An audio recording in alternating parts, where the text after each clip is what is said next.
ખાસ કરીને ગુજરાતમાં ભારતીય જનતા પાર્ટીની સરકાર દ્વારા દિવસે ને દિવસે શિક્ષણ મોંઘું કરવાનું કારસ્તાન થઈ રહ્યું છે, જેમાં તાજેતરમાં જે GMERS એટલે કે Gujarat medical education research society કે જે મેડિકલ સંસ્થાઓ છે એમાં ગરીબ અને મધ્યમ વર્ગના વિદ્યાર્થીઓ જે ડોક્ટર બનવાનું સપનું છે એ આજે ક્યાંક રોડ ઉપર રઝળતું હોય એવું લાગી રહ્યું છે।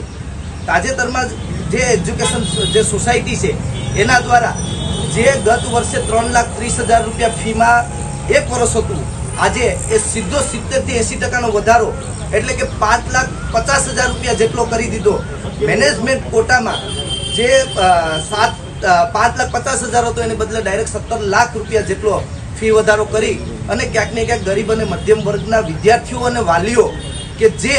એ સંસ્થામાં જઈ અને પોતાના દીકરાઓને ડોક્ટર બનાવી શકતા હતા, આજે એ સપનું અધૂરું હોય એવું અધૂરું રહેતું હોય એવું લાગી રહ્યું છે।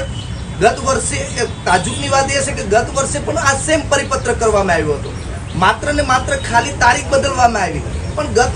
વર્ષે વિદ્યાર્થીઓ વાલીઓ અને વિદ્યાર્થી સંગઠનનો રોષ હતો અને વિશેષ વાત એ હતી કે ગત વર્ષે ચૂંટણીનો માહોલ હતો એટલે ક્યાંક ને ક્યાંક ચૂંટણીમાં મત મેળવવા માટે થઈ અને સરકારે પરિપત્ર પાછો ખેંચ્યો હતો। ત્યારે ફરીથી આ પરિપત્ર કરી અને ક્યાંક ને ક્યાંક ગરીબ અને મધ્યમ વર્ગના જે વિદ્યાર્થીઓ છે એનું ડોક્ટર બનવાનું સપનું એ તોડવાનું કામ આ ભારતીય જનતા પાર્ટીની સરકાર કરી રહી છે। ત્યારે આજે ગુજરાત NSUI દ્વારા આદરણીય ઋષિકેશ પટેલ અને